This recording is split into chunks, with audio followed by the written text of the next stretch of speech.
All right, so it is 7 o'clock, so we're going to get started. We'll start with the statement of acknowledgement. We'd like to acknowledge that the land we meet on today is the traditional lands of the Gala people, and that we respect their spiritual relationship with their country. We also acknowledge the Gala people as the custodians of the Greater Adelaide region, and that their cultural and heritage beliefs are still as important to the living Gala people today. Roll call, we have an apology from Councillor Tooley. And let's see, do we have any motions to grant leave of absence? No. We have 2 leaves of absence. And then I believe we have no non-attendance. And in fact, we have an extra councillor here with us today, Councillor Shanks, who isn't on the committee, but will be, has some questions about a couple of things. So let's see, we'll move on next to, so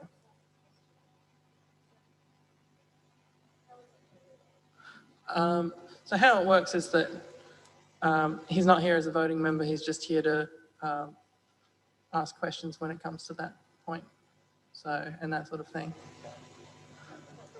I can as the chair. Oh, we'll see. So,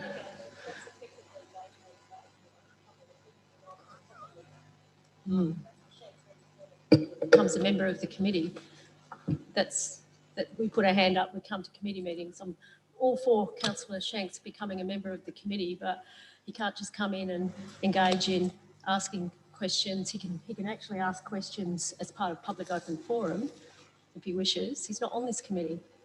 But we often have, for example, members of the public at a particular item coming to speak and the chair allows it. So, okay. You've been banished to the gallery, Councillor Shanks. Sorry. So, but we'll see, when we get to that point, we'll see how it goes. So, next up, declarations of interest. Do we have any declarations of interest? No. Confirmation of minutes. Need a mover and a seconder for, yep, Councillor Hughes and Councillor Goldstone. All in favour? Carried unanimously. Next up, business arising from minutes. Does anyone have business arising from minutes?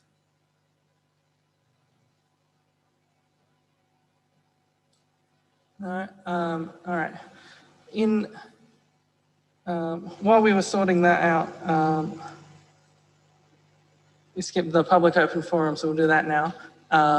So who do we have for public open forum? Put your hands up. If you're already scheduled to speak on another on an item, that's separate. But if you like to speak in public open forum, yeah, we've got 1, 2.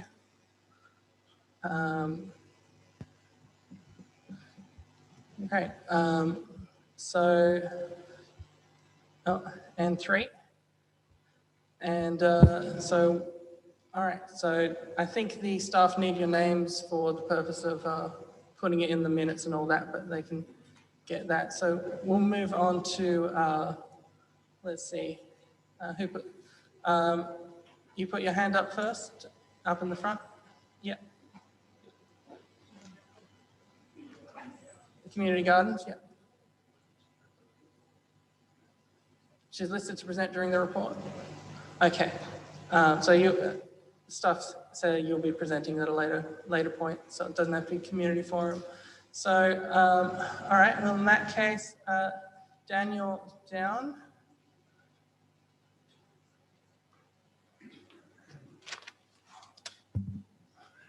How are you all today?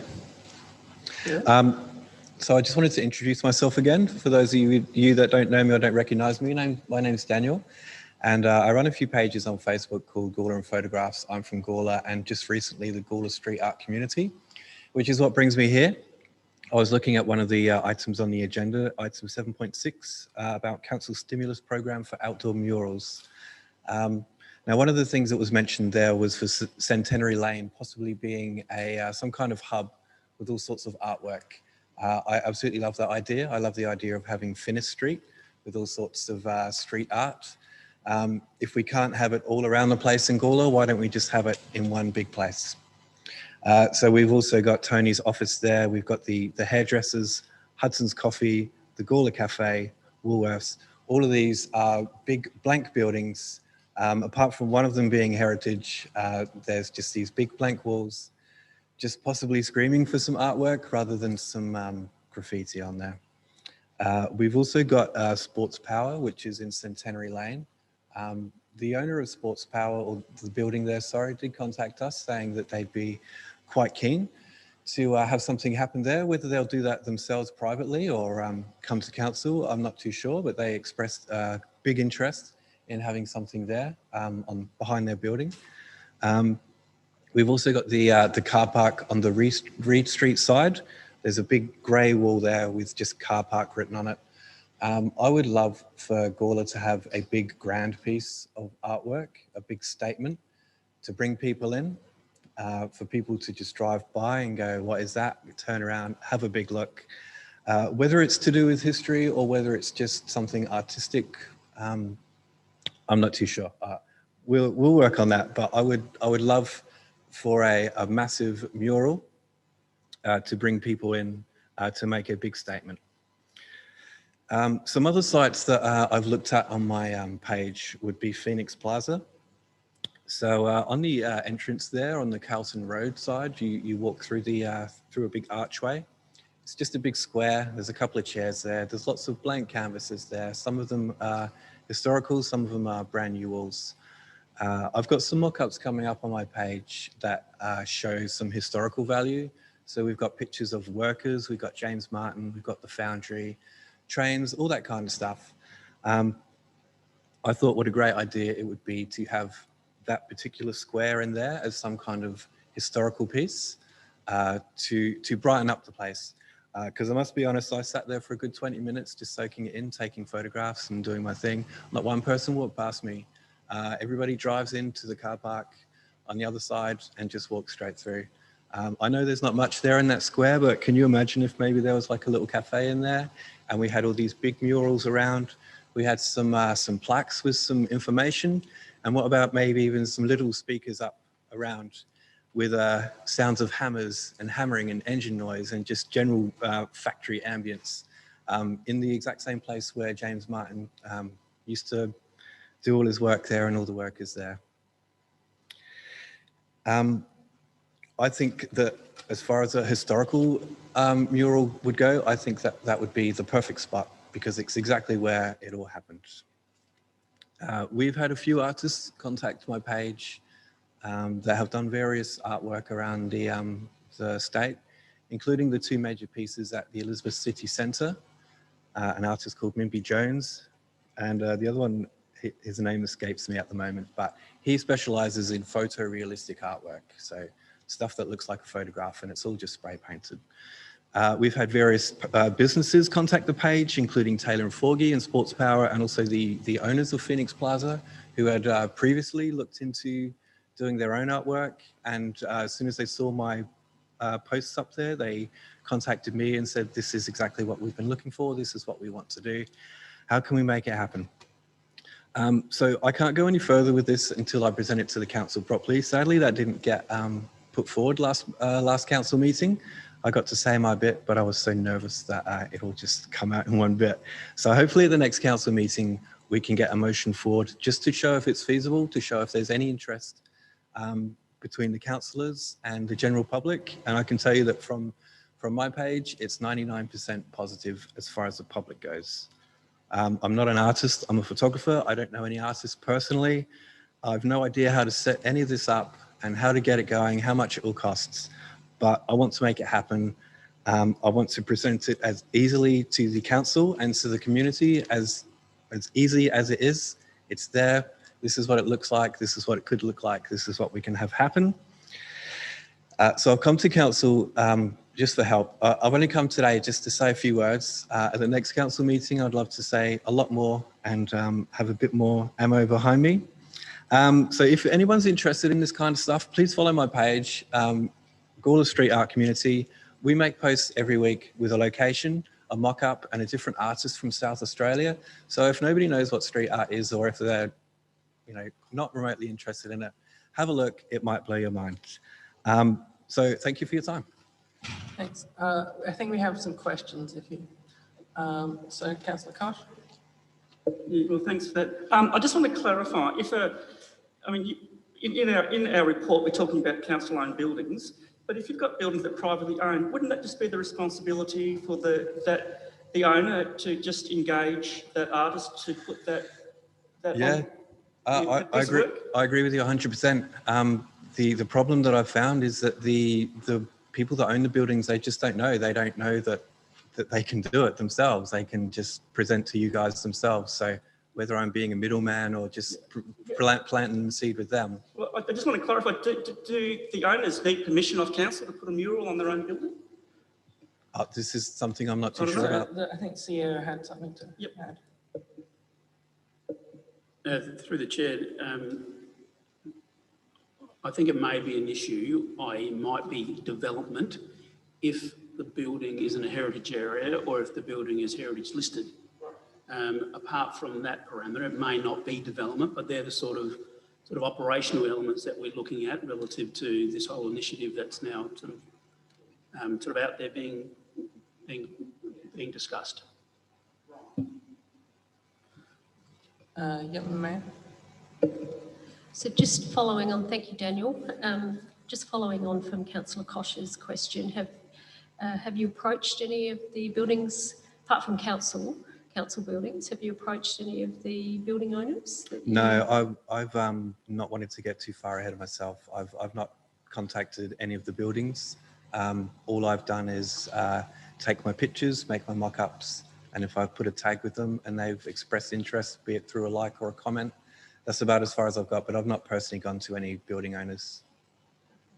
Thank you. Any other questions? Okay, so thanks for time. We'll be discussing some of those at, I believe, 7.6 to do with the multi-storey car park and art. So look forward to that discussion.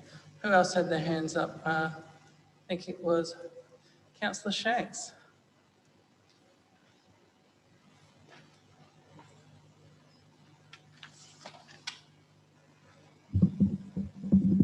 Yeah, move that up a bit if you can. Actually on this side. Or get some staff help to get it moved. You got it? We're on.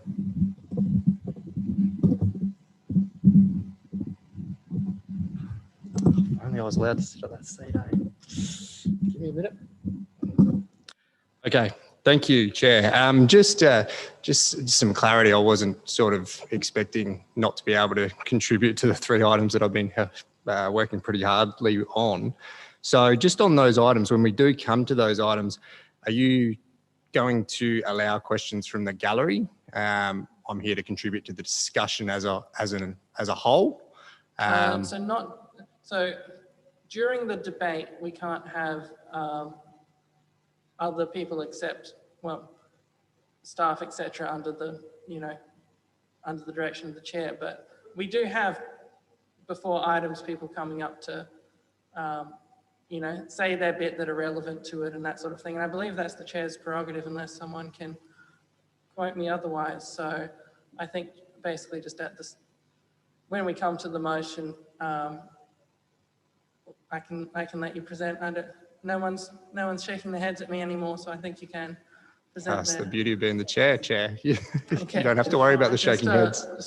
Just clarify, people do present at the beginning of the item, Yep. but they don't engage in debate when the motion's moved. Right. Yep. Yep. Okay. Yep. So basically, not allowed to have public saying things during the debate, but yeah, at the start should be all good. Just to clarify, I think if at the behest of the committee, with leave of the meeting, if there's an appetite for the members as a collective to hear a member of the community or Councillor Shanks at the beginning of the item, then that would be appropriate, but that's for the committee to turn its mind to that at the beginning of each item or the respective items, but yeah, definitely not for Councillor Shanks to then be part of the debate Yeah. or any Yeah, no, direct questions and so forth. yep. That's basically how I understood it. So you will get the chance to present as long as it doesn't get vetoed by the committee, I guess. So a little bit of spice to look forward to. Judging how that just went, I'm not too confident, to be honest. But hey, look, I'll stick around because the items here are a bit more important than the politics. All right, no worries.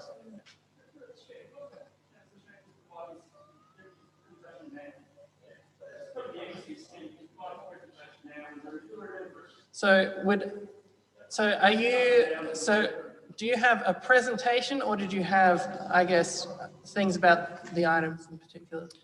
To be honest, Chair, I didn't have a presentation. Actually, I just came here after reading the 3 reports that, as you're aware, I'm quite passionate about. So as an elected member, I was hoping to just contribute to the discussion.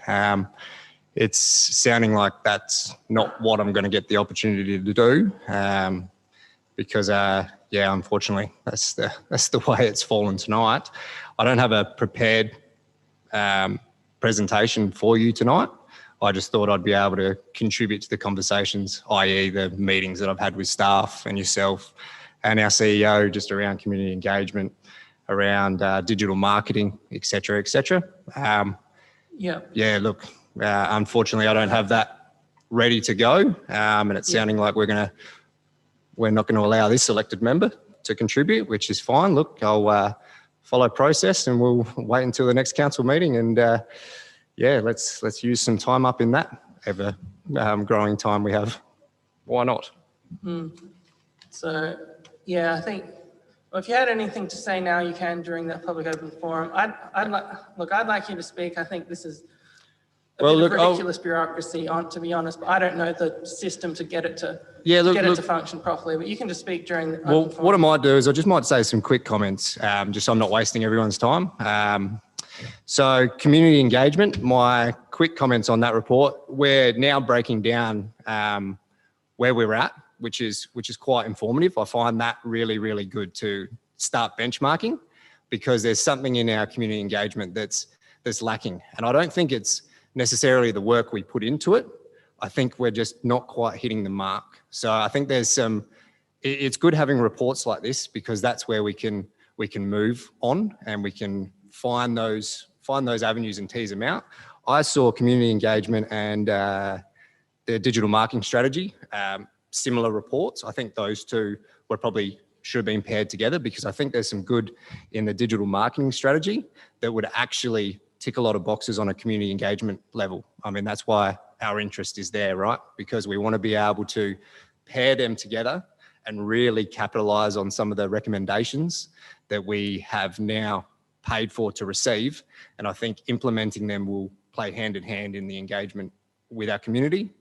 The other one that I'll quickly speak on, one that I've been quite passionate about, as you know, with the motion that we didn't quite get to around the art, is that this is a great initiative. I mean, we had some stimulus there where we can turn around and staff have captured that community want, that need. And I know that some of the staff have actually been meeting with Daniel, which has been quite positive. There was a question around buildings. Have we talked to building owners, et cetera, et cetera? Building owners have contacted us, but we haven't got into the nitty gritty on what they want to do. They're just interested in the project and they want to know how to go about it. As you know, I've got a motion coming up that will provide that information in a dot point, simple way that we can now share. And I think that also is very important in engaging with that community that is actually very, very excited and keen on this. The stimulus side is a little bit of a bonus, because it's actually looking like, well, maybe we might start it sooner rather than later and using our own assets to do so, while also ticking the boxes on a beautification level. So sorry I'm not on the committee, but that's my 2 cents on those 3 items. Unfortunately, 70 hours a week work doesn't allow me to be on everything. Yeah. All right, Thank you. All right. If we didn't have any other public open forum, we'll move on to the officers' reports.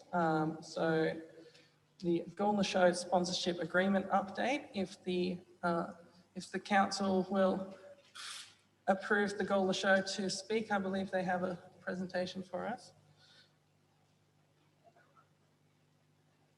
Yep, leave hands up. Yep, okay, we have a majority. Great.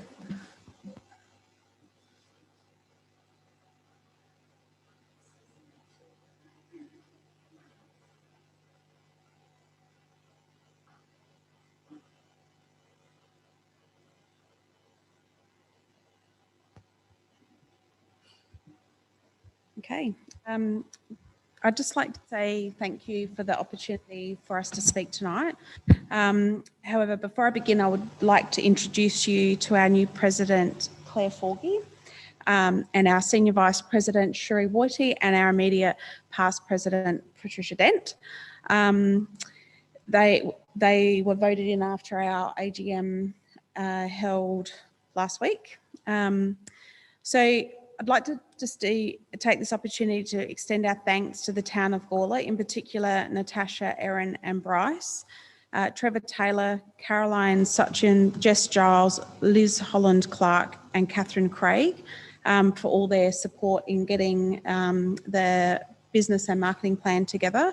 So, you know, their help has been invaluable, so thank you.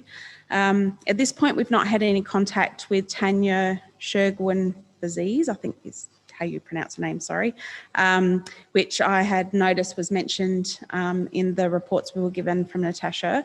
She was listed down as giving us 3 hours, but we've not had any contact with her. We have met with Andrew Morris regarding the Town of Gawler app. We're yet to make any firm decisions moving forward on that. So Henry's actually arranging a follow-up meeting as there seems to be some confusion surrounding the needs of the app, and because we can't use our existing database, which is what we were hoping, because we don't have express permission from those people to on-forward their personal details. But that is something that we are looking forward, like in our forms and stuff, we'll ask for that permission so we can build that up for the town of Gawler to use. It has taken many months to put this together, our business and marketing plans, and this has mainly been due to the business impact of COVID and other pressing priorities associated with that.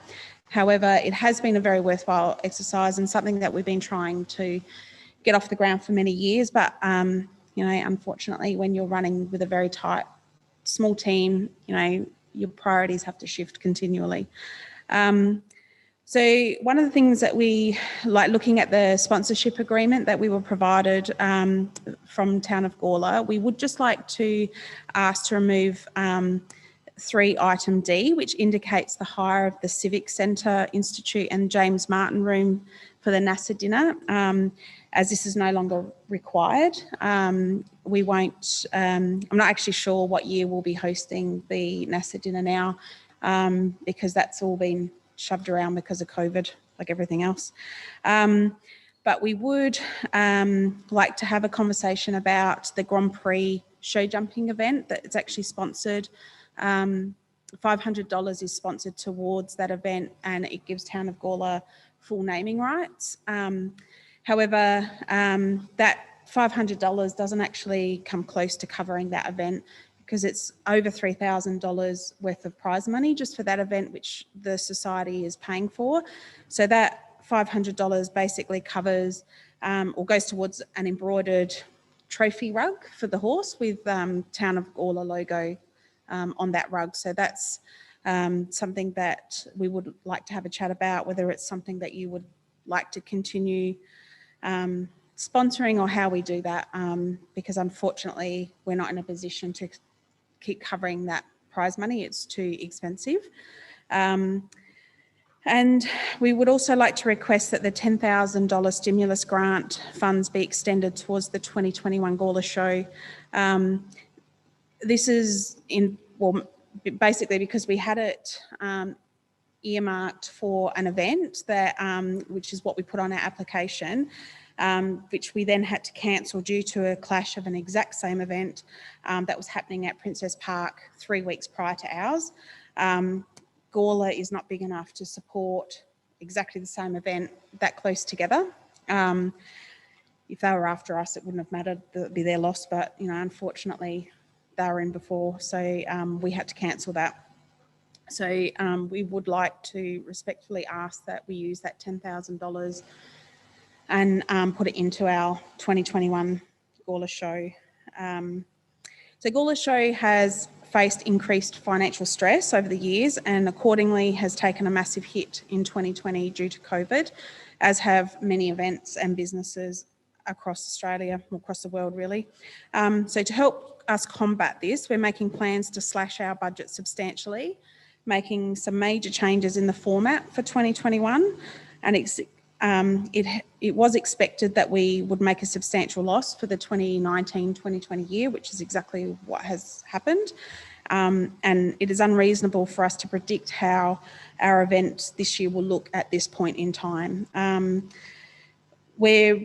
At this point in time, we're hoping to break even. If we can break even, then we'll go out and celebrate. But so I guess at the end of the day, there have been many factors as to why we have, we've made a loss. So I believe you all would have received our annual report. Bryce and Natasha asked if that could be passed on to the committee, which was fine. So one of the biggest things we've had is our financial year ends on the 30th of September, which is only 4 weeks after our show finishes. So we don't get all of our income deposited before then, nor do we get our invoices for expenses. So we had over $22,000 worth of expenses that we had to roll over to be included in this year's accounting because they weren't paid in time. And it doesn't reflect our books correctly. So and it's impossible for us to finalise our accounts within 4 weeks of the show. It did at one stage and it worked, but we're too big and it's impossible. So we did move at a special general meeting that we have extended the date of our financial year to the 30th of November. So then that will eliminate that problem. So there will be a far greater accuracy in our financial reporting. So for example, our gate taking shows an income of $20,000 for last year when we had no show. It's because that money from Eventbrite from 2019 wasn't deposited in our accounts until the following financial year. So again, it's not a true reflection. Our sponsors this year have been wonderful, and I think all but 2 of our sponsors had agreed to roll over their sponsorship, and those 2 that couldn't do it were so severely impacted by COVID, and that's fine. And they have said to us when things pick up that they are happy to pick up those conversations with us again, which is really good. So, and we're very grateful because there's a lot of our sponsors who have come on board to help sponsor our smaller events that we're having, as well as their commitment to the 2021 show. So that's been great. Unfortunately, all of our non-salary expenses have continued, such as printing, IT, electricity, phone, all those bills don't stop, taxes, all the rest of it. So we're still having to pay those even though we didn't have a show. And we were very fortunate that we received JobKeeper. We currently have 1.5 full-time equivalent staff. So that is what we're employed at. Tanya, who is our admin assistant as well as does our marketing, she is 0.6 and I'm also 0.6. And then Donna, who does our entries, is, she makes up the difference. So, however, even though we're employed at 0.6, we virtually work full-time hours because the work doesn't go away, and we need to get it done. So we are very grateful that we got that federal funding. We've also received grants from the state government. So Revenue SA provided us with a $10,000 grant. We got a $13,500 grant from the ATO. And then we also have, there was a specific grant that was released for agricultural shows where we could claim any operating expenses incurred due to the cancellation of your show. So we got approximately $26,000 from that. And we have also just been notified that we can apply for more funding. So it's only, you basically are only being reimbursed for your operational costs for that. And it's very specific as to how and what you can claim. So yeah, and for an agricultural show, there is a lot that we don't qualify for because we're an agricultural show. So the grants haven't been as thick and flowing as for other businesses, unfortunately, but that's just the way it is. So we now have a contact in SA Health who's working closely with us to put together our COVID management plan because it's, you know, obviously everything pins on that. If we can't get that passed, then we can't get we can't put on a show. So they have been really good. They've been very helpful, very accommodating and very specific as to what we need to put in our plan. So I send them something, then they'll come back and say, you need to change this to this. And they're very exact in what that has to be. So it's going to be difficult to get that across the line. We have to have about 120 dedicated COVID marshals that can't be doing anything else. So it's, yeah, so we're going to have to pull our volunteers out of the woodwork. I'm not sure what we're going to do there, but we're hoping to engage volunteers from other shows and that because we're all in the same boat and there's 11 shows in our association. So we're hoping to pull those resources together to help us get that across the line. And we've got a meeting on Sunday to discuss exactly that and how we can go as a group of shows to then help each other. And they're all looking at Gala as an example because we're the first one in the season. Sorry, second one, Crystal Brooks just before us, but SA Health are looking at us because then if we can get ours across the line, then that starts a template for every other show in South Australia. So no pressure there whatsoever. So we're now putting processes in place to strategise our marketing more effectively, such as measuring very specific demographics and including the peak times in which different groups come in. So then we can then target our entertainment program. So if we know, like in the morning session, we have a lot of the young families come in, then our entertainment program is targeted specifically for those groups. And then we've got something for the older generations or the older demographic group later on in the day. So that's hopefully will get us more numbers through the gate. And then we've also welcomed 4 new committee members. So we now have 9 on our committee, which is wonderful. So hopefully that's going to free up a lot more time for that workload to be shared. Unfortunately, everything has fallen back to the staff because we don't have the committee volunteers to take that on, and those volunteers are also working and they're time poor as well. So so hopefully moving forward we can get there. Yeah. So any questions? So questions, Matt? Thank you, Kate, for that report.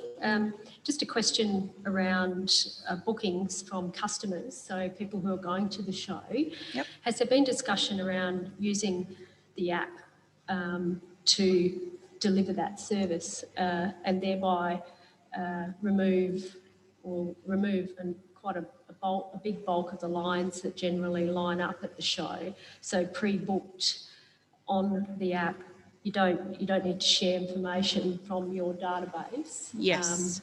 So looking at the customer rather than the businesses, has there been some discussion around that? Yes, so we're happy to move forward with that. So after having that conversation with Erin, yourself and Henry and Patricia, so the problem we faced with the app is that we just couldn't hand over our database for Andrew to put that on because we didn't have that express permission. So then the conversation came, well, you know, why don't we sell the tickets so people are voluntarily signing up to the app to get their tickets. So that's an avenue that we can take, which I think is great, and that helps build the database for Town of Gawler. We still have that information from people anyway, so it's like we're not losing intellectual property, for want of a better word, but you're like the Town of Gawler is gaining that. We'll also be like online ticketing like through our website, through our Facebook.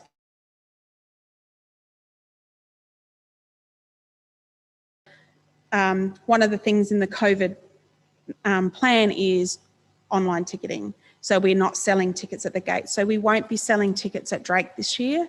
So yeah, we're going to have to do a very strong campaign around that to make the public aware that this is the way that we're moving forward. We introduced online ticketing last year, and it was a slow uptake until people got to the gate, saw the massive line, and then we had volunteers walking up the gate saying, look, if you jump online, grab your ticket online and then go straight through the gate, you don't have to wait. So, which worked well. So people were standing in line, buying their tickets and then walking through. So we will have a very targeted approach to that advertising that fact this year. But absolutely, that's one of the follow-up meetings that we need with Henry and Andrew regarding that. You have a follow-up question? Yeah, thanks, Kate. And with the COVID check-in, have you, it may well be a requirement in your COVID management plan, it may not be, but you can do that online as well. Yes. You can pre-check-in. Yes, so Has we have to have the manual, so like we have to have the QR code all around the grounds, plus the manual sign-in, plus we can do it online as well. So, but one of the requirements will be that people have to show us their green tick to come in. So that's one of the things that SA Health have already spoken to me about. Yep. All right. So I just had a question quickly, just in terms of the FTE, I guess, you know, obviously you have the show for the 3 days and then you're hiring people throughout the year. What is the work that, 6 months out from the show is being done by these? Sure. So we're planning a show 18 months to 2 years in advance. A show could be put together previously in probably 3 to 6 months. That just doesn't happen now. So the legislation requirements that we have, because we're registered for GST, so we still have to run it like a business. We have to run it like a charity. So there are lots of requirements in that aspect. So we are doing work that would be traditionally done by volunteers, whereas now we don't have those volunteers to do that job. And you can't put a show on with 4 people. It's like, and me personally, I have to manage over 300 volunteers over that weekend and leading up to that weekend. So we have a lot of, you can't step onto the grounds to do anything for the show now without filling out 5 or 6 forms. So yes, so that's where our time goes. Yep. Councillor Koch. Thanks. Look, I've looked at your financials, but I can't actually see anywhere that looks at your cash balance, for example. Yeah. It's not. Is that in there? Did I miss that? No, it's not. So we haven't advertised our cash balance, and that's not something that I'm prepared to do here tonight. I need committee permission to provide a cash balance. It's just that if we're looking at whether you're sustainable, yep, we may need to look at your cash, your cash in the bank as a starting point. Oh, look, I'm not arguing with that, but I don't have the permission or the ability to give you that information. I need permission from the committee, that the committee need to discuss that. And I'm happy to take that to the committee and then pass that information through Natasha and Erin. Yeah. Right. Now, the other question is, you talked about not having the dinner here. I think that was an in-kind contribution of about $2,100 from council, I think. When you're talking about the show jumping, is there a link there that you want council now to move that money in cash over to the show jumping? Is that that was the implication? Yes, yeah. So the implication? Yes. Yeah, the dinner was in kind. Yes. So the hire of the room, basically. Yes. But the show jumping would need to be a cash contribution because we're providing cash prize money for that event. Look, that's entirely up to you, but we're not swayed either way, like whether you wish to do that. But I would like to say that if that's something that you will decide that you don't want to do because it's cash rather than in kind, then we won't be able to continue with that event. So yeah, because we would either have to find another sponsor to cover that $3,000 in sponsorship or cancel the event. Okay, thank you. All right. And in terms of the motion that's up there, in terms of the things that you wanted to check, was there anything in particular on the motion that you thought was not what you were thinking of, or? No, look, we've been in constant conversations with Erin, Bryce and Natasha, so there are no surprises, so that's fine. It was just that, that I wanted to raise the Grand Prix because it specifically mentions that. So yeah, so that was all. All right, Councillor Hughes. Just a question on the business and marketing plans. Are you able to actually follow that? You think that is a reasonable plan? I believe so. So this wasn't put together for us then to file in the bottom of the drawer, and then we have this conversation all over again in 2022. So we've invested far too much time and energy and effort into putting this together for us to then not follow this plan. Obviously, I can't predict what happens because of COVID. So, if the whole event for 2021 doesn't go ahead for whatever reason, then that's a whole different conversation that we need to have moving forward. So, yeah, so the intention is very much so that we will follow these two plans. Follow up. So if the event doesn't go ahead, do you think you have a plan to sort of save some money, or the committee have a plan to actually save money so it's not a huge amount of losses like last year? Well, given that the Gala show is the only income stream that we have, we are currently trying to put together multiple income streams. Obviously, if there's no 2021 show, then the first thing we need to address is our employees. They will be gone. It's just the reality of COVID. So, you've got that I guess fallback, and then it would be just ticking the office over to keep us open, I guess, and registered until such time as that we can then hold an event. So they are all things that have been discussed, and they are things that we seriously need to consider. If the only reason there would be no show this year will be because SA Health have said we cannot host a show. That is the only reason there will be no show. Our show will look completely different. It won't be the show that we had in 2019, but that's okay. Change is a good thing. And I think it's actually going to give us an opportunity to make some changes that we have wanted to make, but we haven't because of traditionalists and all the rest of it. So I think this is going to, it's actually not a bad thing. So we are looking at it positively. Yep. Were there other questions? If not, thanks for your. That's okay. I'm not sure, Claire, did you have anything you want to say? No? Okay.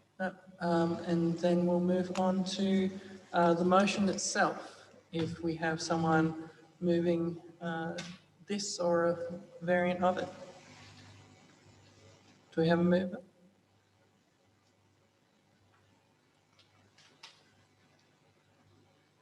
Do we have a mover for a motion about this? Any good question, Councillor Little?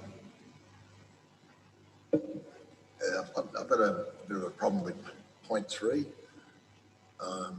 After listening to the presentation, I think in-kind support is not bad, but I think the cash component should be increased to facilitate having the event keep to the standard that we've been used to having. So on my question is, if I was to move this motion, I would move basically the same, but at point 3, I would raise the $500 cash amount to $3,000 to keep the show as a prestige event that I think it is of country shows. Sure. So I will move it that way. All right. Can we get that up on the, so, and that's updating that, that total number as well? Or are you taking away from the in-kind support to? No. No, okay, keep the in-kind support. We're just adding, adding to the total. Can I speak a bit further? You can speak to the motion, yeah. Yeah, I believe that, like I said earlier, that we're in uncertain times. I think assistance to an event like the show that I've been living in this town 43 years. And I've been to the show several times. It's a great marketing place for the town. People come from all around the place to it. I think we need to upgrade our contribution slightly. I don't think it's overly great in the scheme of things at the moment for the budget, even though I know we are pretty all tight as we review the budget papers, but I think this event is more important sometimes than the bottom line, so that's why I'm moving it that way. All right. And those numbers are accurate up on that? Yeah, all good. Okay. Do we have a seconder for that motion? Councillor Goldstone, do you wish to speak? No? Do we have any discussion?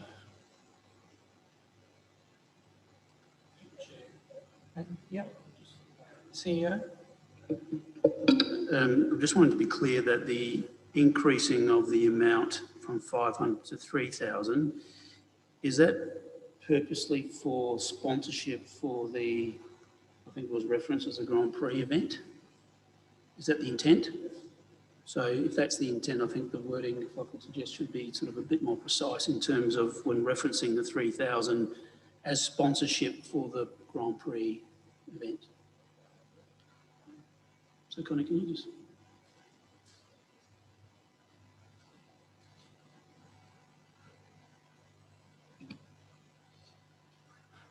Councillor Koch? Look, unfortunately, I've got some trouble here because if I do my due diligence, which I have to do as an elected member, and I haven't seen the full accounts of the Show Society, I can't tell in good conscience that we're looking at a sustainable operation. They may be, that's fine, but I haven't seen the full books. And I think it's my role and duty as an elected member when talking about using community money that I look at all the facts, all the information, and then make a decision. So unfortunately, I won't be able to support this until I see the whole financial situation, and that's just part of my due diligence as an elected member. Not anything to do with the group, with the society. The shows are fantastic. I go to them all the time, but just as my role as an elected member, that's my my duty to fulfil that. So unfortunately, because the way it stands, I can't support it. Thank you. So a question to staff is there a time-sensitive nature to this in terms of this coming up in 2 months or whatever? Through the chair. So this is obviously for the August show this year. Obviously, we still have time, but potentially the sooner we can make a decision, obviously, the sooner the Show Society can start planning with that money in mind. However, we do still have time. All right, is there any other discussion on this motion? Mayor? Yeah, thank you, Chair. I tend to agree with Councillor Kosh. I'd like to see, even in a confidential capacity, the full financial situation for the Show Society, because then we can understand fully the nature of the profit and loss statement, which currently doesn't really cover what I consider the full, what may well be the full situation, and it may well give clarity to how we support the show going forward, or how we can advise the show or provide advice through our staff in regard to helping the show be sustainable. So I think COVID has certainly been a shock for everyone, and no one saw COVID coming. How could you? But it came along, and we need to support each other. But yes, certainly I'd like to see a bit more information around the financials of the Show Society before I commit to a 5-year agreement. Any other discussion? Otherwise, we'll put this to a vote. All those in favour? All those against? It's a tie. Could the staff tell us what happens next?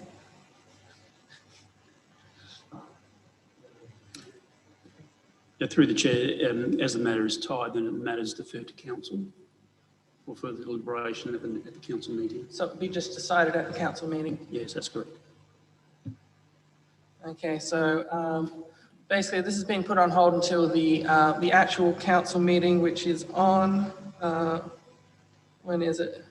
It's in March the 23rd council meeting, which is essentially what was going to happen anyway, because this is a recommendation to council and it wouldn't have been passed here. So doesn't make much difference in that.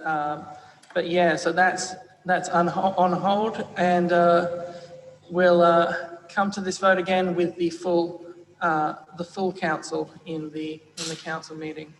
So we'll move on to the next one. And 7.2, Essex Park and Gala Showgrounds Master Plan Community Consultation. Bryce has something to say? Through the chair, if the ability for Kingsley Songa, as the president of the Gala Central Sporting Club, to speak to the committee, please. All right. Do we have support for Kingsley to speak to the committee? Yep. Great. You can come up and speak.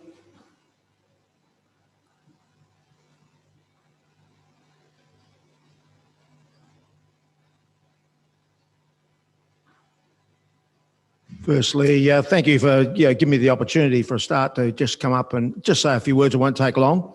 Firstly, I'd like to commend the council on commissioning this draft plan of the Essex Park and Gala Showgrounds and Sporting Precinct master plan. I think it's a great document. I think it's got a way to go. I think we'll all admit that, but I think it's a great start. And I guess for our part. And I've read through, I don't know how many pages of dialogue today on it, but I guess our submissions on attachment 7, submissions 5 and 6, really set out what we believe to be, I guess, the shortfall as far as the sporting club's concerned. It's really most of us just centred around the size of what the facility, our club rooms facility and change rooms facility would look like. Obviously, there's little point in building something that's not going to either cater for what our current membership is or usage is, never mind what it's going to be in 5 or 6 years' time, which I guess is, it may well be about when this thing may come to fruition. So I guess I'm just pointing that out to the members of the committee that whereas we do highly support the plan, the master plan, and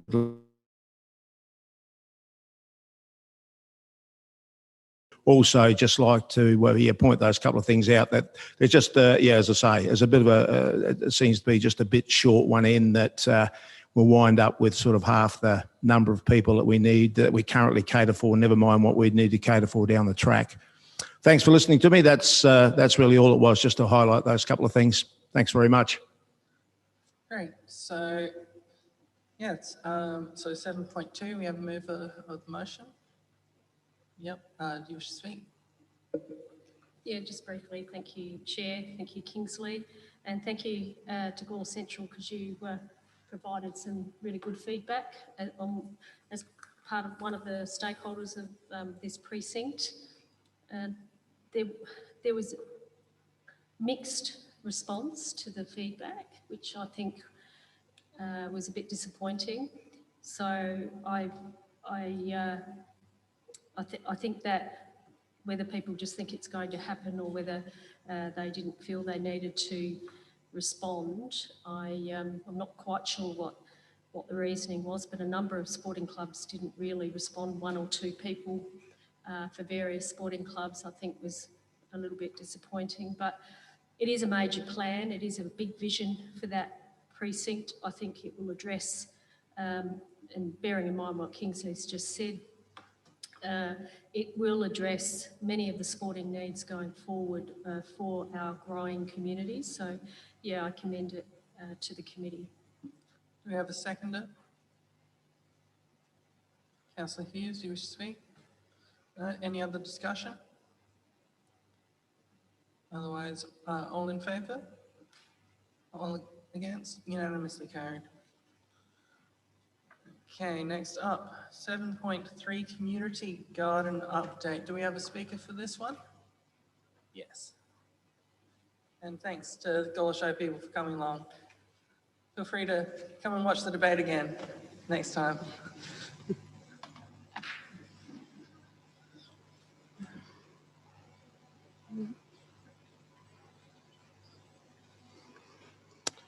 Hi. First, I would like to thank this committee for the generous offer to us of the Evanston Garden site as being a potential area for the community garden. We feel this is a fantastic site with a lot of potential. We plan to work in harmony with the council, and with both your support and theirs, we feel this can be achieved. We feel we're meeting all the requirements necessary, including Section 5 of Council's Community Garden Policy. Attachment 2, number 3, the capacity for the community garden to deliver broader place-making outcomes that celebrate and enhance a local sense of community and unique identity. As the site chosen joins a heritage area that celebrates the original settlers that made this area their home. Our community garden will celebrate, strengthen and renew all those values by strengthening community, growing food, utilising local resources and learning from and supporting each other. We will be welcoming not just the local community, but our extended community. We'll be helping provide a sense of identity through drawing people together as a community and as a shared goal for the future. There are limited community options for those in the community who are not into sporting activities. Community gardens are another form of recreational activity and provide many benefits, including health benefits, both physical and mental. Community gardens are about more than just growing vegetables, fruit and flowers. The social aspect of including people from all walks of life, learning from and teaching each other is incredibly beneficial to so many in our community. Community gardens give you something to look forward to. They get you out of your house, you make new friends, and most importantly to mental health is to know that you're not alone. Our community garden will bring people together who may be new to our area or people who are feeling isolated or have limited interaction with others. They are a great way to meet other people and enjoy the socialising side of the gardens. You don't even have to be a gardener just come along and enjoy the gardens and have a cuppa and a chat to everyone. I'm pleased to say that the committee have been working really hard to get all the documentation required for the application to establish a community garden on council-owned land.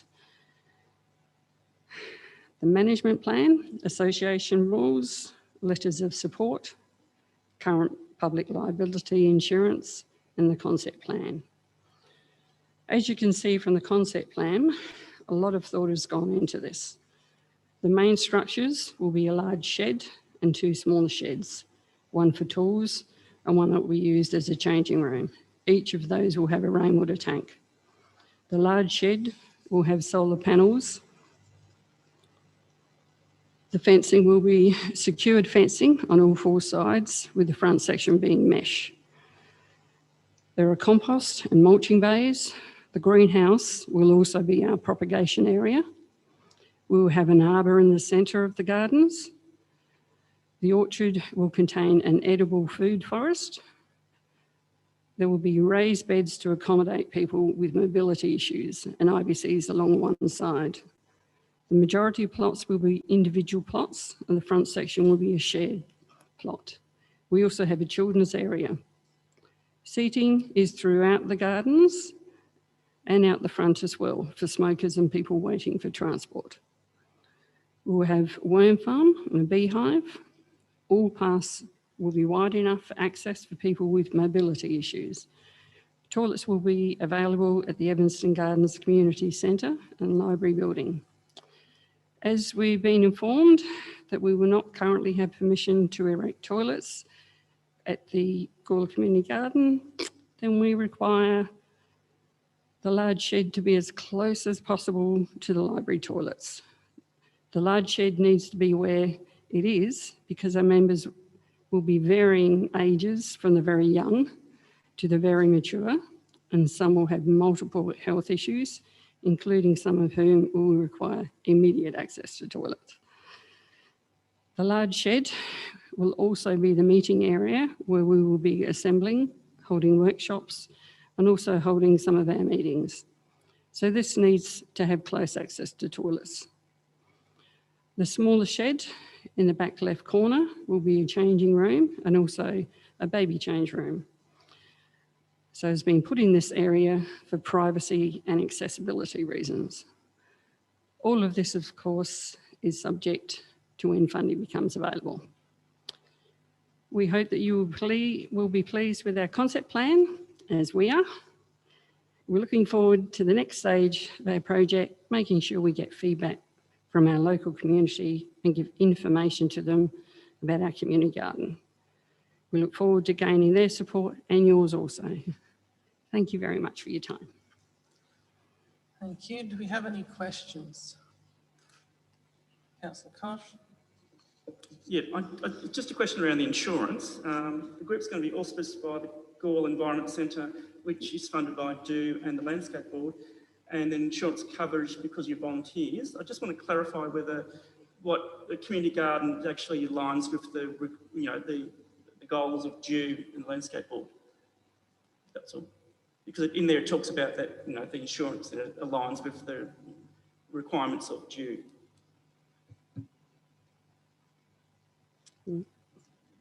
Yeah, who's answering this one? Through the chair, I would actually have to take that on notice. I haven't asked Deb any more detail about that question. Obviously, the GEC have assured us that that insurance that comes through them. However, we can provide more information on that for you. Great.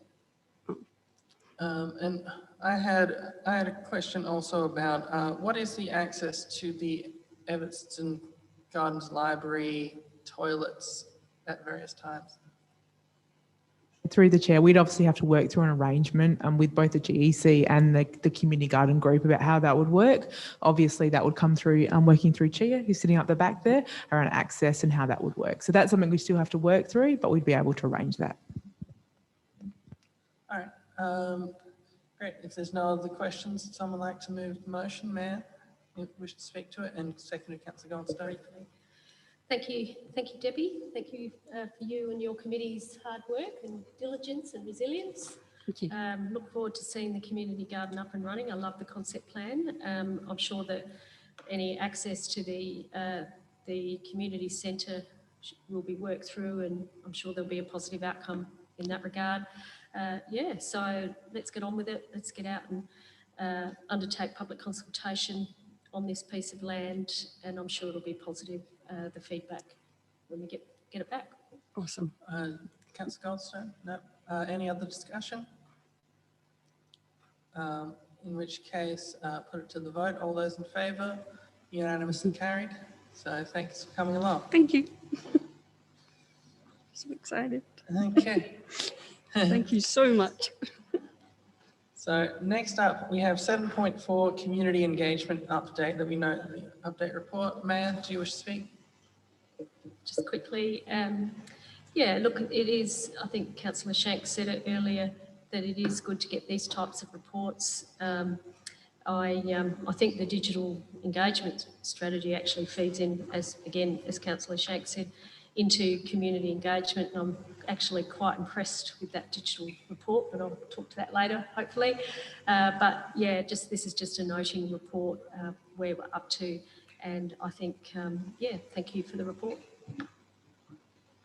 Okay, and seconder, Councillor Little, do you want to speak? Any other discussion?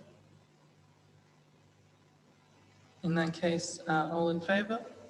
Unanimously carried. Okay, so 7.5 Gala activation calendar 21-22. Do we have a mover for this motion? Mayor, do you wish to speak? Thank you for the report. It does encapsulate and make it really transparent the volume of financial support council provides for various initiatives and activation around the town. Without council, there wouldn't be many community events. We sponsor many, and I think they're all important in their own way, and various amounts are applied to different events. So I'll leave it at that. Thank you. And seconder? Yep, Councillor Little, do you want to speak? Any other discussion? Councillor Kosh? Microphone on. Just trying to find the right page. Yeah, one of the activations that we're looking at is ephemeral art in the main street. So that's one of them. And I'd like to float that part of that may be illuminations. We did have a report a number of years ago from a major company that does those works, and the costing was pretty astronomical. But one of the things they did talk about was organisations buying portable projectors, and then community groups actually developing the content up and then screening that. I would like to see that included somehow in the activation budget, because that's ephemeral, because it allows you to put up, vision and whatever. Yeah. Sure. So is that just a comment, or would you like to change the motion? No, it's just very a comment, and I may even put a budget bid in later on, just to see how that goes. You put my oar in the river. Yep. Thank you. All right. Do we have any other discussion? Otherwise, all in favour? Carried unanimously. Next up, Council Stimulus Program Events and Activation. This is where we're talking about the art. So maybe that's where I was talking about. Yeah. That's where I couldn't find it. Yeah. Sorry. Yeah. Look, I was talking about the wrong one. Yeah. So do we have a mover and a seconder?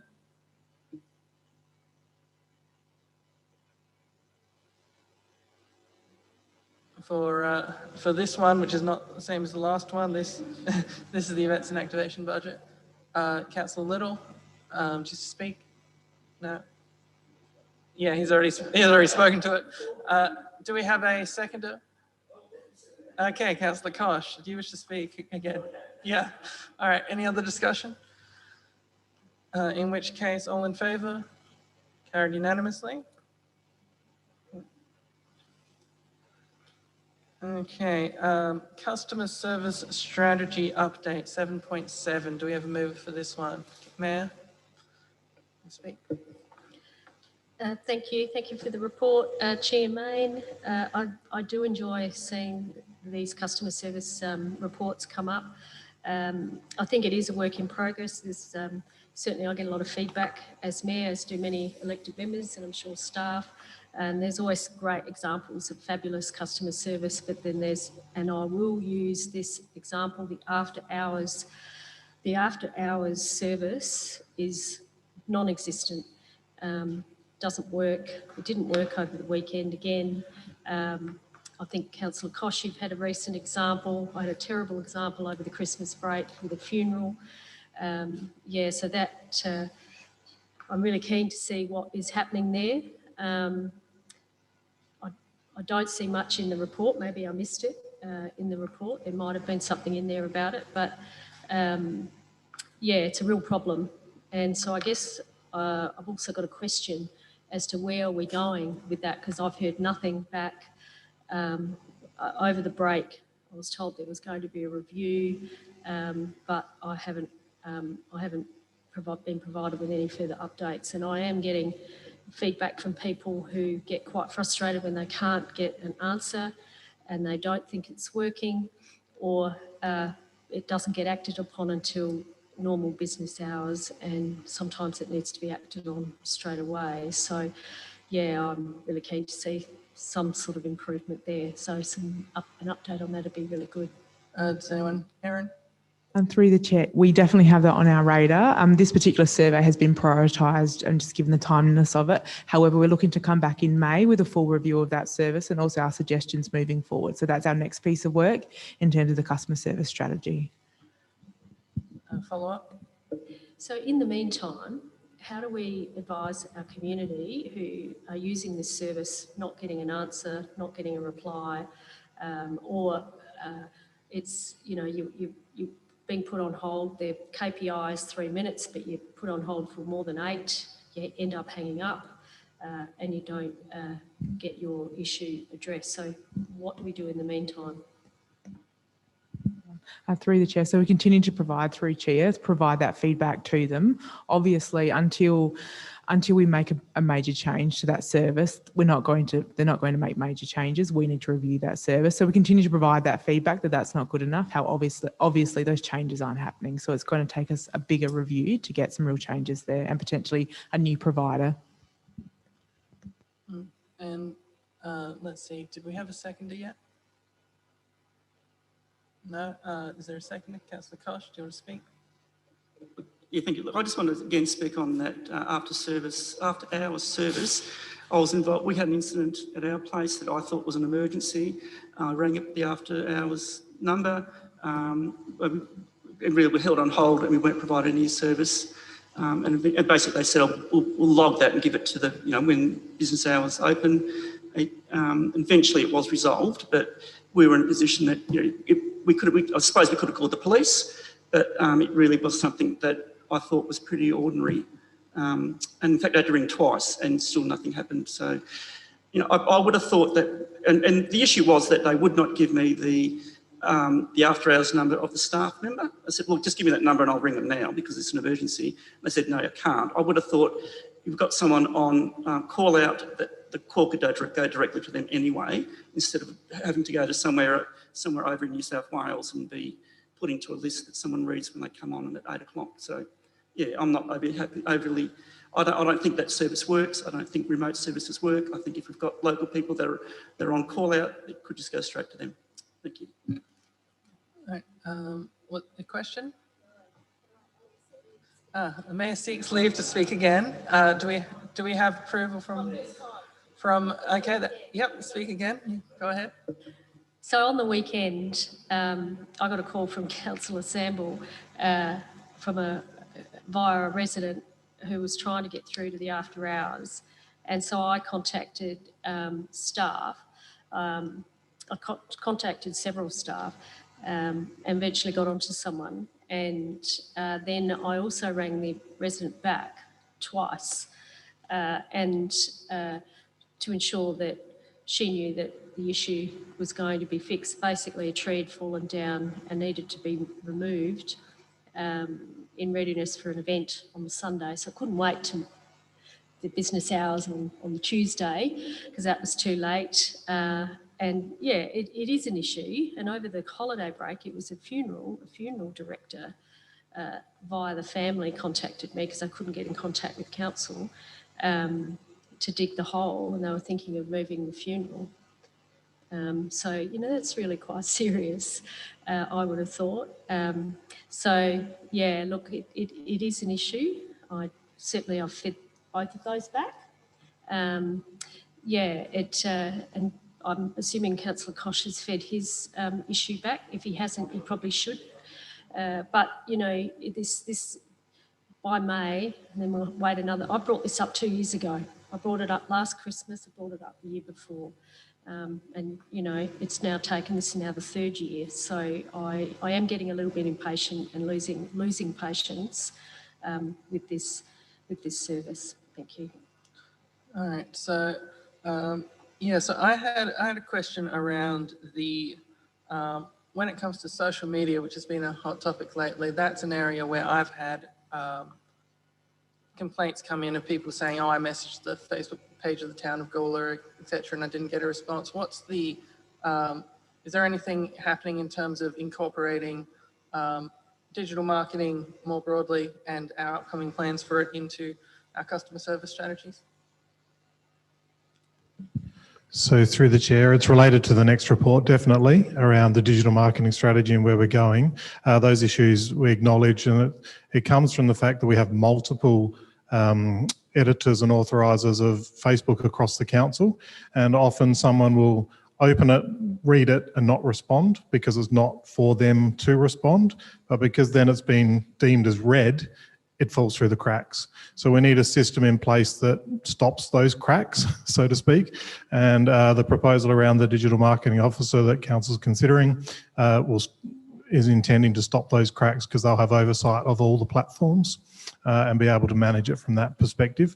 It aligns definitely with the customer service strategy in terms of response times to customers and what we need to do to respond in a timely manner.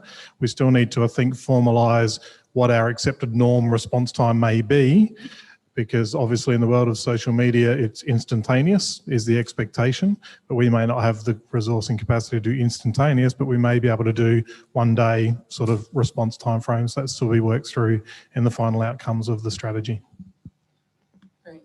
Any other discussion? In which case I'll put it to a vote. All those in favour? Oh, did you have anything else to say? No. Oh, yeah. So we did, yeah, okay. Oh, yeah, okay. So everyone was in favour. Yep, carried unanimously. Now we move on to 7.8, digital marketing strategy. So do we have, yep, ma'am, would you speak? Thank you. Yeah, I really enjoyed reading this report. I really enjoyed reading the consultant's report. I think it gave a really good insight into the limitations,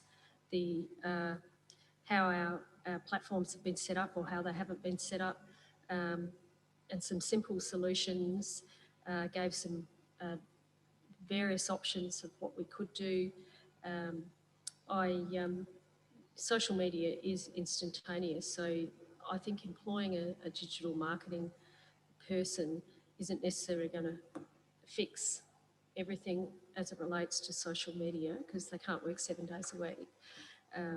But empowering staff and educating staff and bringing that greater awareness and bringing in education around social media and how it can be best used, I think would be really welcome by many people in the organisation. Having a strategy, a targeted strategy and themes is really sensible across the different platforms. Capitalising on the app and how we use the app, and really, because that's just really underutilised, as we know, and how we bring customers, because I think we've been focusing on business, and I really think we have to focus on customers and how we bring customers into the app. And I know that work is being done. So I really enjoyed reading this. I think it is a way forward. I think we need to understand if we do end up employing someone, that we get the right person with the right skills and not too broad. I think you, Chair, did bring up around just not bringing too many skills into one role, because it will just be watered down. And I completely agree with you. I think that being smart with our selection process, if we get that far, and I think it is an exciting area. I think also that social media now and digital marketing is a specialist area. I don't think you can have just everybody jumping in and helping out and doing the best they can. I think that it's become quite sophisticated, and we need to understand and perhaps invest in that. And that's just, I think this may well be the first step in that. Thank you. And do we have a seconder? Councillor Little, do you want to speak? No. Do we have any other discussion, Councillor Koch? Questions, and there'll be some pretty baseline questions, really. The first one is quality content, and I just wonder, how do we produce this? Does that mean that we have to engage a journalist or a filmmaker? And is that about developing a narrative and then editorial guidelines? Is that sort of an encompassing question? That's the first question.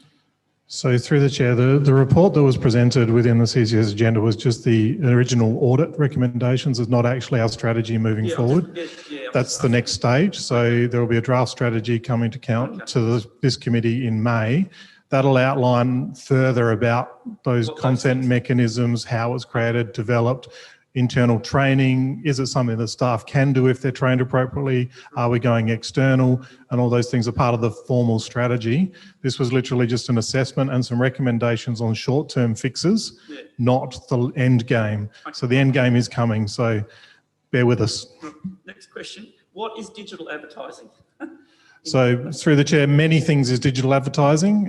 So digital advertising comes across all social media platforms. So whenever you're on Facebook, there'll be an ad that pops up in your feed based on your interests and likes. So we can create advertisements from council, so to speak, as an advertisement to push into Facebook based on certain tags, likes, and all those sorts of things.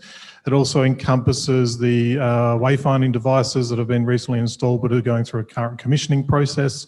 It encompasses advertising through the app. It encompasses advertising on our YouTube channels. We can look at advertising through our own YouTube as well. So many, many different layers of digital advertising. There's 3 or 4 examples, but there's a whole suite of digital advertising techniques and tricks that a specialist can bring to the fore that will enable council information to be more present in people's social media and digital consumption. Just on that, so it's not a revenue stream, it's an expense. So through the chair, can be a revenue stream. Yeah, okay. So through the app, for example, we are set up to monetize digital advertising through the app, definitely. It can be a revenue stream through YouTube as well. So there's a lot of people who live throughout the world off advertising revenue from their YouTube channel. So there's definitely potential revenue streams. It's how far council wants to go in its appetite for generating digital revenue as opposed to content promotion, if that makes sense. Yeah, it does. The next one is chat bots and live chat. I think you did talk about that a little bit. So, but how is that different to just responding to emails? So through the chair, chatbots are somewhat newish tech, although somewhat oldish tech, depending on who you talk to. Essentially, it's an algorithmic picks up commentary in a question that's been inputted into the website and generates what it assumes is the correct response from the information that is available to it. So it'll respond in real time to a person's question based on the question parameters. That's what a chatbot does. So it removes the personal interface from digital communication. Okay. So is there a step in the process where they can say, I want to talk to a person, or does it just... Yeah. So through the chair, certainly. So I'm not sure how people use digital content, but often you'll go to a website and a pop-up might appear down the bottom. Would you like to ask Rhonda about insurance now? That's the chatbot. If you don't want to ask Rhonda right now, because Rhonda's a chatbot, pick up the phone. Okay, right. I've got some other questions, but they might be more strategy, so I'll wait till the next report comes out. Okay, thank you. Any other discussion? I had a couple of things that I sent through a few days ago. I was wondering if you had any responses to any of those. Certainly. So through the chair, one of the questions was around that interface between customer service. So within the report that was attached to the agenda, it does look like an organisational hierarchy. That's just a visual representation. It's not actually an organisational hierarchy. So currently we have, as I mentioned earlier, a lot of people who have authorship and ownership rights on various social media sites across council activities. Some sit within library and community services, some sit within business enterprises and communications. I don't think any of the other departments have a specific one that's social media related. So each of the officers within various roles has the ability to post content to Facebook, but it's not part of their normal core business activity. It's just something that they do because they need to, so to speak. A digital officer would come in and reform that agenda, be able to work with them about scheduling posts, getting content and taking a bit of that burden off those staff so they can focus back, but it's not replacing them because 100% we'll need them to be reactionary. For example, if lightning strikes and the pool needs to shut, the pool officer can put that on Facebook straight away. Whereas a digital marketing officer won't have that information immediately at hand. So there needs to be an interface both ways. Those people still need the ability to post, but we'll have a more overarching approach, and that's where this position could sit if council goes down that path, to assist all of those what's termed community managers in the report around that content development. Hope that answers that question for you. Sure, and so will this become, in terms of just the structure of council, will these community managers be more, I guess, officially acknowledged as having that role, or will they be given training, for example? I saw there was LGA training around digital marketing. So through the chair, certainly part of the recommendations of even this initial audit was training for staff. We need to work through the best way to deliver that training. The LGA training packages are great, but it does require a certain level of investment through to the LGA. We may be able to deliver more targeted training in-house with the people in the room together, if that makes sense, at a more cost-effective outcome. So we need to work that through in terms of our actions on the strategy down the track. The other couple of questions, the Mayor touched on it when she was speaking to the motion around not diluting the role of a specialist digital marketer. 100% agree with the comment around the graphic design may not be what we're after, and it's not. However, the reference is within skill sets and capabilities. Someone who is a digital marketing specialist may still know how to change a graphic design element and can do that when other staff aren't around, for example. So it's not that we need them as a specialist in that space. For example, personally, I know how to edit a PDF in a graphic design landscape, and I know how to access Creative Suite to do that, but it's not my role in that space. Donna does the majority of it, but when she's on leave and an urgent issue arises, I can step in and do that. So that's more what that was referencing, the ability to look at how that interfaces. And the final question was a more in-depth review of the app. It's certainly something we're looking at. We're rolling out a lot of different customer interaction opportunities with the app over the coming months, such as the Civic Centre bookings and ticketing through the app, then the aquatic centres and rec centres in due course. So that hopefully by July, August time, everything from those three business areas is run through the app, so to speak, which will create a greater market presence. We need to assess that the effectiveness of that. That'll take a bit of time. We also want to work with the Show Society, as has been mentioned, around the Gala show and any other opportunities. So we're kind of doing regular iterative reviews of the app and its functionality as we go, rather than having a formal external provider coming in and do it. The difference in your question, Chair, around the Squiz app. The Squiz app is essentially Squiz platform, which our website is, pulling to app content which local government has. That doesn't have an m-commerce package solution attached to it. It's a completely different interface, and it doesn't have the features of our app. So it's a different app platform and relationship. It's literally a consumption of website information in a mobile format. Sure. I was just I'm curious about it because I'd heard that, for example, being able to do rates through the app, and that was something that was possible through there that we were struggling with on our app.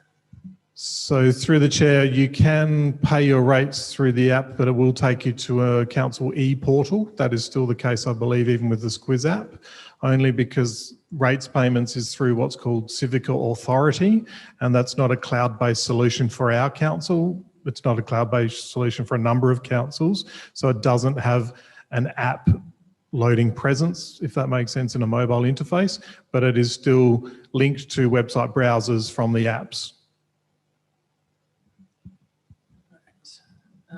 Do we have any other discussion? We should close the debate. Thanks, Chair. Thank you, David. Yeah, look, it's always exciting when you get these reports, and when when we get the next report. I do get a little bit concerned when I hear, and I could have heard this incorrectly, but a focus maybe on advertising and design. And I think we really need to focus on our core business, which is getting our messages out really, really effectively to our community and what that looks like. And I think in the report that Communicate have written really sets us up for that success. So I'd hate to think that if we did employ a digital marketing person, that they focus very much on advertising rather than getting those community outcomes, which I think will bring advertising in the long run.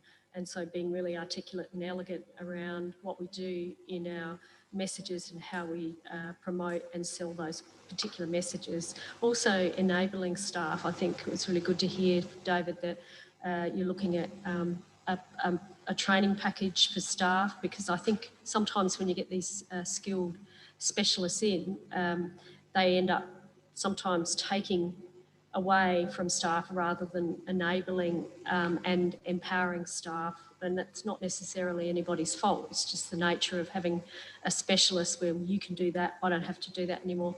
And that's an ongoing battle. So I flag that because I am a specialist nurse, and I can tell you that you continue to try and empower staff and they continue to try and get away with not doing what they're supposed to do. So yeah, it is something that you need to keep a really close eye on, and so that also protects the person that might be in that position, supports them, and also empowers staff. So you actually get far more bang for your buck when you have a person who knows how to empower staff. So yeah, I look forward to it. I look forward to the app really coming alive, and our wayfinding signs and getting them working really well, and having themes and really seeing that message, that really articulate message over and over again in different formats, I think would be really, really exciting. So yeah, I'll wrap it up now. Thanks, Chair. Thanks. All in favour? Carried unanimously. Now we move on to the appointment of a deputy chair.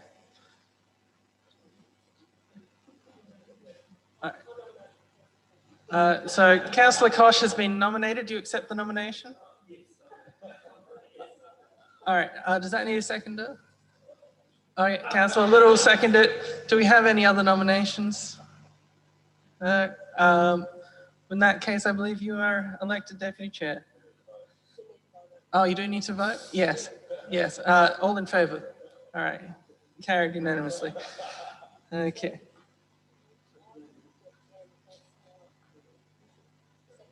Yep. Okay. Didn't need to break out the the Senate vote percentages or anything. Yeah. No one from the motoring enthusiast parties gets elected somehow. So 7.10 policy review. Mayor, do you wish to speak? No, you wish to speak? Councillor Kosh, do you wish to speak? Any other discussion?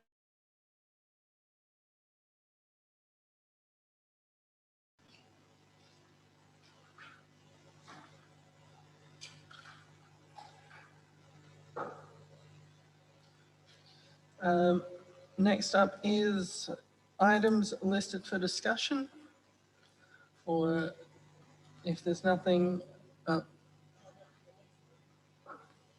yep, items listed for discussion at future meetings, Mayor. Yeah, look, I know it's come through the RAP, the Reconciliation Action Plan Working Group, and I've had discussions with the chair in regard to dual naming of our parks, and I'd like to see that on our list. Now, I'm not sure, maybe it's a question without notice as well, Chair, as to are we getting, is there any report coming up to a future CCS around that particular item or not? Do we have a staff member who can answer about the RAP item? Erin?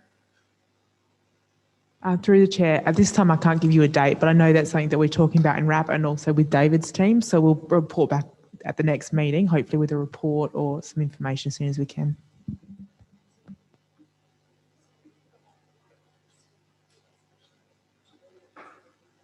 Sure. All right. So we'll put that at the dual naming of parks in Gala language. Yes. Okay. Do we have any other items for discussion at future meetings? If not, we'll move on to questions without notice. Yeah. Questions without notice? Then we'll move on to motions without notice. If there's none, then we'll close the meeting at 8:36.